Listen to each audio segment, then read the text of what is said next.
Hello students, this is Dilruba Fatima Bristi, lecturer, Department of English, Noakhali Government College.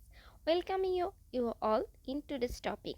Our today's topic is on English first paper, HSC English, and we will read Unit 7, Traffic Education, and its first class will be on Lesson 1, How Your Brain Negotiates Traffic. So let's start without making any delay. So this is the page of your textbook and its page number is 84. For your better understanding, I have divided it into small segments. So we will read from this. Let's start. When you are in the driving seat of a car, you have the steering and the horn in your hand, the brake and accelerate under your feet, eyes open, looking ahead, left and right. তো প্রথমে কি বলছে, when you are in the driving seat of a car, মানে যখন তুমি চালকের আসনে বা গাড়ির ড্রাইভিং সিটে মানে চালকের আসনে একটা গাড়িতে বসবে, you have the steering and the horn in your hands. তোমার হাতে কি থাকবে? তোমার হাতে থাকবে স্টিয়ারিং এবং হর্ন। স্টিয়ারিং তো তোমরা জানো যে গাড়ি সামনে গাড়ি গতি নিয়ন্ত্রণ করার জন্য এবং সামনে পেছনে ডাইনে বায়ে নেওয়ার জন্য যে চক্রাকার জিনিসটি থাকে সেটাই হচ্ছে স্টিয়ারিং, এবং হর্ন তোমাকে অন্য গাড়ি সম্পর্কে পথচারীকে সতর্ক করার জন্য যেই জিনিসটি থাকে হর্ন। তো সেই হর্নের এবং স্টিয়ারিংটা থাকবে তোমার হাতে। The brake and accelerate under your feet, আর পায়ের কাছে কি থাকবে? ব্রেক এবং অ্যাক্সেলারেটর। মানে ব্রেক মানে কি, যেটা দিয়ে গাড়িটা থামাবে, এবং অ্যাক্সেলারেটর মানে কি, যেটা দিয়ে গাড়ির গতি বাড়াবে। এই দুটো থাকবে তোমার পায়ে। এবং আইজ open, looking ahead, left and right, এবং এই সময় থাকতে হবে কি, চোখ থাকতে হবে খোলা বা উন্মুক্ত অবস্থায় তুমি সামনে ডানে বাই দেখবে। মানে হচ্ছে পুরো লাইনটা দাঁড়াচ্ছে, when you are in the driving seat of a car, you have the steering and the horn in your hand, the brake and accelerator under your feet, eyes open, looking ahead, left and right. মানে তুমি যখন গাড়ির driving seat বা চালকের আসনে বসবে, তখন তোমার হাতে থাকবে স্টিয়ারিং এবং হর্ন, পায়ের নিচে থাকবে ব্রেক এবং অ্যাক্সেলারেটর, এবং চোখ থাকবে উন্মুক্ত, যার ফলে তুমি সামনে ডানে বায়ে দেখবে। The same can be said about a motorcycle rider with some modifications. তো এই একই কথা বলা যেতে পারে একজন মোটরসাইকেল আরোহীর ক্ষেত্রেও, তবে সেক্ষেত্রে কিছুটা পরিবর্তন হবে, কারণ গাড়ির সাথে মোটরসাইকেল যেহেতু কাঠামোগত কিছু পরিবর্তন আছে, তাই এই জিনিসগুলো একই থাকলেও এর কিছুটা পরিবর্তন হবে। তারপরে বলছে this are all very visible. তো এই সব জিনিসগুলো ভিজিবল মানে কি, দৃশ্যমান। তার মানে এই সবগুলো জিনিস কিন্তু দেখা যায়, এগুলো আমাদের চোখের সামনে আছে। বাট বিহাইন্ড অল, কিন্তু এর পেছনে there is something that keeps working unseen, এমন কিছু আছে যেটা হচ্ছে দেখা যায় না বা যেটা অদৃশ্য। তো এই সব জিনিসগুলো আমরা এতক্ষণ দেখতে পেতাম, যে হর্ন, স্টিয়ারিং, তারপর হচ্ছে ব্রেক, অ্যাক্সেলারেটর, তোমার তাকানো, সব কিছু এগুলো দৃশ্যমান, কিন্তু এছাড়াও পেছনে এমন কিছু কাজ করে যেটা আমরা দেখতে পাই না। তো সেটা কি? And that is the central processing unit or CPU your brain. তো সেই যে জিনিসটা আমরা দেখতে পাই না সেটা হচ্ছে সেন্ট্রাল প্রসেসিং ইউনিট বা কেন্দ্রীয় প্রক্রিয়াকরণ একক, এবং এখানে এই জিনিসটা কি, এই এককটা হচ্ছে ইউর ব্রেইন বা তোমার মস্তিষ্ক। CPU are artificially intelligent machines that are programmed to do specific jobs under fixed conditions and judgment. তো এখানে কি বলছে, সিপিইউ বা এই কেন্দ্রীয় প্রক্রিয়াকরণ অংশটি হচ্ছে একটি আর্টিফিশিয়ালি ইন্টেলিজেন্ট মেশিন। তো আর্টিফিশিয়ালি ইন্টেলিজেন্ট বলতে কি বোঝায়? কৃত্রিম বুদ্ধিমত্তা সম্পন্ন একটি যন্ত্র। That are program to do specific jobs, এবং এটাকে এমনভাবে প্রোগ্রাম করা হয়েছে বা এমনভাবে নির্দেশনা দেওয়া হয়েছে যে এটা নির্দিষ্ট কিছু মানে স্পেসিফিক কিছু কাজ করতে পারে under fixed conditions and judgement, কিন্তু সেটার জন্য কিছু নির্দিষ্ট শর্ত এবং নির্দিষ্ট বিচার বিবেচনা থাকতে হবে। তার মানে হচ্ছে দাঁড়াচ্ছে যে এই সিপিইউটা and this central processing unit condition central processing unit, your brain, CPU are artificially intelligent machines that are programmed to do specific jobs under fixed conditions and judgment. তাহলে পুরো লাইনটা দাঁড়াচ্ছে হচ্ছে এর পেছনে যে অংশটা থাকে সেটা হচ্ছে একটা কেন্দ্রীয় প্রক্রিয়াকরণ অংশ, তোমার মস্তিষ্ক। আর এই কেন্দ্রীয় প্রক্রিয়াকরণ অংশটাই হচ্ছে কৃত্রিম বুদ্ধিমত্তা সম্পন্ন একটি যন্ত্র, যা নির্ধারিত অবস্থা এবং বিচার বিবেচনায় নির্দিষ্ট কিছু কাজ করতে পারে।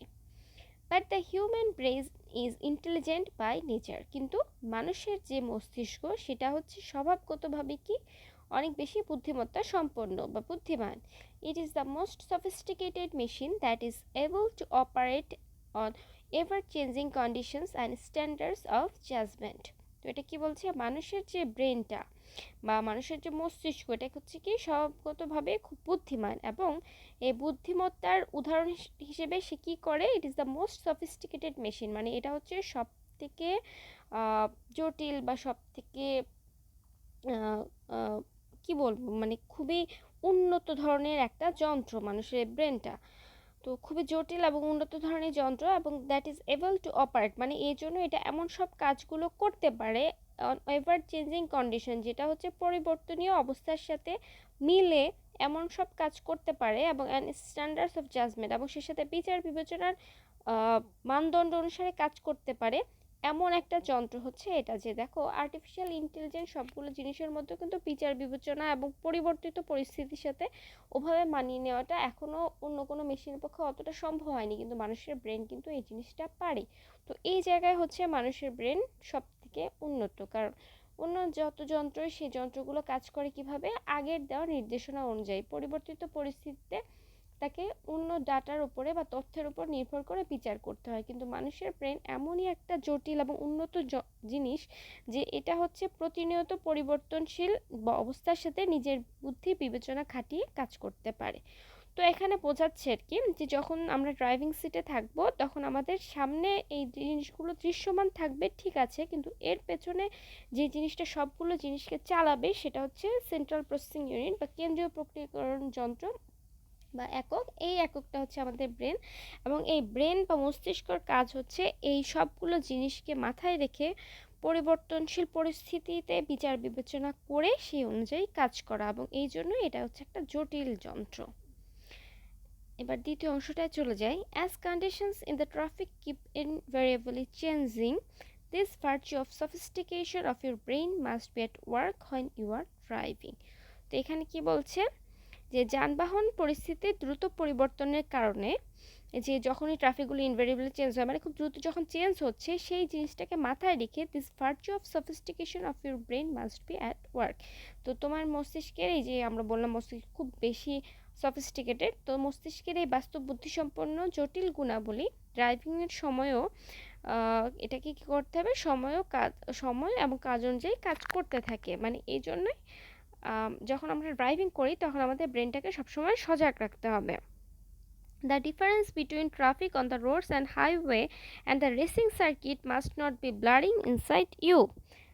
এখানে একটা জিনিস সতর্ক করে দিচ্ছে যে এই যে রাস্তা, হাইওয়ে এবং রেসিং ট্র্যাকের যানবাহন সব যেন তোমার ভিতরে গুলিয়ে না যায়, এই যে ডিফারেন্সটা সেটা মনে রাখতে হবে।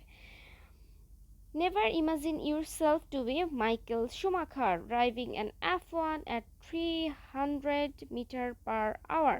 তো এখানে এবং সেই সাথে কি বলছে যে কখনোই নিজেকে ঘন্টায় 300 মাইল বেগে F1 চালিয়ে যাওয়া মাইকেল শুমাখার মনে করতে যেও না। মানে তোমাকে অবশ্যই রাস্তা কোনটা, হাইওয়ে কোনটা, রেসিং ট্র্যাক কোনটা, এগুলো মনে রাখতে হবে এবং সেই অনুযায়ী কাজ করতে হবে।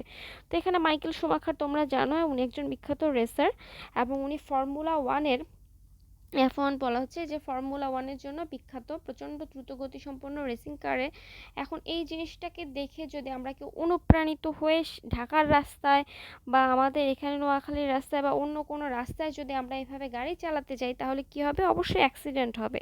কাজে আমাদের অবশ্যই মাথায় রাখতে হবে যে আমরা কোন জায়গায় আছি, আমাদের অবস্থানটা কি, আমাদের ট্রাফিকের পরিস্থিতিটা কি, এবং সব কিছু জিনিস মাথায় রেখে আমাদের কাজ করতে হবে। আমরা মাইকেল শুমাখারের মতো রেসিং কম্পিটিশন করতে পারবো না।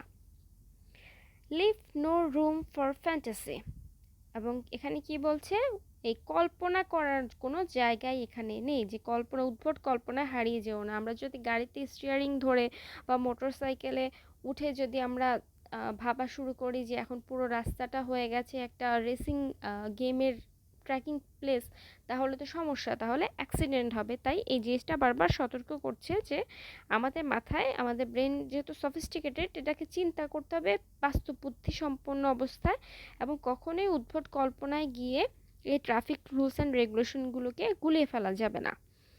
You must always be ready to encounter unexpected behavior from any vehicle or pedestrian. এবং কি বলা হচ্ছে, অন্যান্য গাড়ি বা পথচারীর কাছ থেকে অপ্রত্যাশিত আচরণের জন্য তোমাকে সবসময় প্রস্তুত থাকতে হবে। কারণ সবসময় যে আমি rules and regulation, traffic rules and regulation মেনে চললেই অন্যরা মানবে তা না। তো এই জন্যই আমাদের সবসময় মস্তিষ্ককে সজাগ রাখতে হবে যে দেখা গেল কেউ একজন ভুল করে তুমি গাড়ি চালাচ্ছ, এমন সময় ভুল করে একটা বাচ্চা দৌড় দিল, তাহলে সেই পরিস্থিতিতে তোমাকে ব্রেনটা সজাগ রাখতে হবে, ইমিডিয়েটলি ব্রেক করতে হবে। বা হঠাৎ করে পথচারী কেউ একজন সামনে চলে আসলো, অন্য একটা গাড়ি রং সাইডে চলে আসলো, তাহলে আমরা যদি সতর্ক থাকি সেই ক্ষেত্রে আমরা দুর্ঘটনা এড়াতে পারি। এই জন্য বলা হচ্ছে যে আমাকে সবসময় প্রস্তুত থাকতে হবে, তোমাদের যে গাড়ি বা অন্য গাড়ি বা পথচারীর কাছ থেকে অপ্রত্যাশিত আচরণ হতেই পারে, এই জন্য তোমাকে সবসময় প্রস্তুত থাকতে হবে। মানে যখনই আমরা ড্রাইভিং করব, সেই ড্রাইভিংয়ের সময় বা গাড়ি চালানোর সময় নিজের মস্তিষ্ককে সবসময় পূর্ণ নিয়ন্ত্রণে রাখতে হবে, কল্পনায় ভাসিয়ে দেওয়া যাবে না এবং নিয়ম নীতিগুলোকে মনে রাখতে হবে। Still okay sorry keep your cool is easy to advise but difficult to maintain। তো কি বলছে, কিপ ইউর কুল মানে সবসময় শান্ত থাকা। এই উপদেশটা is easy to advice but difficult to maintain, মানে এই উপদেশটা দেওয়া খুব সহজ কিন্তু এটা মানা খুব কঠিন। এটাই স্বাভাবিক যে অন্য কারো ভুলে যদি তোমাকে হঠাৎ করে ব্রেক করতে হয় বা তুমি অ্যাক্সিডেন্টের হাত থেকে বেঁচে যাও বা কোনো রকম ছোটোখাটো অ্যাক্সিডেন্ট হয়ে যায়, সেখানে উত্তেজিত হতে ইচ্ছা করতেই পারে, কিন্তু সেখানে উত্তেজিত হওয়া চলবে না, শান্ত মাথায় পরিস্থিতিকে নিয়ন্ত্রণ করতে হবে। Still, you must always restrain yourself because at the end of the day you don't want to be regarded as a killer। তো এইসব পরিস্থিতিতে এত কিছুর পরেও তোমাকে কি করতে হবে, শান্ত বা সংযত থাকতে হবে, যে কোনো পরিস্থিতিতে এটাকে নিয়ন্ত্রণ করতে হবে। কারণ যদি ওই মুহূর্তে দেখা গেল ঠিক সময়ে ব্রেকটা না করা গেল, তাহলে মানুষটাকে যদি চাপা দিয়ে দেয় তাহলে কি হবে, সারা জীবনের জন্য নিজের কাছে একটা হত্যাকারী হিসেবে নিজেকে প্রমাণিত হবে আইনের চোখে এবং সেই সাথে নিজের চোখেও। মানুষের বিবেকের কাজ করা হচ্ছে সব থেকে বড় কাজ করা। তাই বলা হচ্ছে যে এই সব সময় নিজেকে শান্ত সংযত রাখতে হবে, কারণ দিন শেষে কেউই আমরা নিজেকে হত্যাকারী বা খুনি হিসেবে দেখতে চাই না। Now you see the last thing that differentiates you from a computer is your conscience.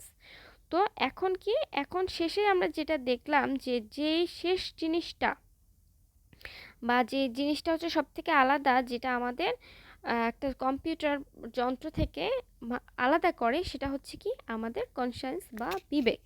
তাহলে ট্রাফিক রুলস অ্যান্ড রেগুলেশনের ক্ষেত্রে আমাদের কি মাথায় রাখতে হবে, এই নিয়ম নীতিগুলো মাথায় রাখতে হবে, এগুলো যেন একটা আরেকটার সাথে গুলিয়ে না যায়, আমরা যেন কল্পনায় না ভাসি এবং সবসময় ঠান্ডা মাথায় সতর্কতার সাথে এমনভাবে পরিস্থিতি নিয়ন্ত্রণ করার চেষ্টা করি যে অন্যের পথচারীর বা অন্যান্য গাড়ির উদ্ভট আচরণেও যেন আমাদের নিজেদের নিয়ন্ত্রণ নষ্ট না হয়। এবং সেই সাথে আমরা চেষ্টা করব যে আমাদের যে বিবেকবোধ আছে, যা আমাদের অন্যান্য যন্ত্র এবং অন্যান্য সব কিছু থেকে পৃথক করে, সেই বিবেক বুদ্ধিকে কাজে লাগিয়ে ট্রাফিক রুলসগুলোকে মেনে তারপর ড্রাইভিং করতে। তাহলে এই ছিল আমাদের আজকের ইউনিটটা। আশা করি ইউনিটটা সহজ হয়ে গেছে। তো এই ইউনিটে তোমাদের কিছু ভোকাবুলারিজ দেওয়া ছিল, এই ভোকাবুলারিজগুলোর ওপরে তোমাদের হচ্ছে একটা করে ওয়ার্ড, একটা সেন্টেন্স লিখতে হবে। তো এই সেন্টেন্সটা লেখাটা, মেকিং সেন্টেন্সটা তোমাদের হোমওয়ার্ক, প্লিজ এটা করো। আর ভোকাবুলারিজগুলোর অর্থ আমি তোমাদের দিয়ে দিচ্ছি যাতে তোমাদের আরেকটু সহজ হয়। তো প্রথমে ছিল সফিস্টিকেটেড, মানে হচ্ছে বাস্তববুদ্ধি সম্পন্ন বা পরিবর্তনশীল। তারপর ছিল ইনভেরিয়েবলি, মানে অপরিবর্তনীয়ভাবে। তারপর ছিল ফ্যান্টাসি, ফ্যান্টাসি মানে কল্পনা বা খামখেয়াল। তারপর ছিল প্যাডিস্ট্রিয়ান, মানে পথচারী। তারপর ছিল কনভিন্স, মানে উপলব্ধি করানো বা সন্তুষ্টি। তারপর ছিল ড্রাইভিং সিট, মানে চালকের আসন। তারপর ছিল আনসিন, অদেখা বা অদৃশ্য। তো এই ছিল আজকের ইউনিট। আশা করি তোমরা সবাই ভালো থাকবে, পড়াশোনা ঠিক মতো করবে, সুস্থ থাকবে এবং এই পর্যন্তই।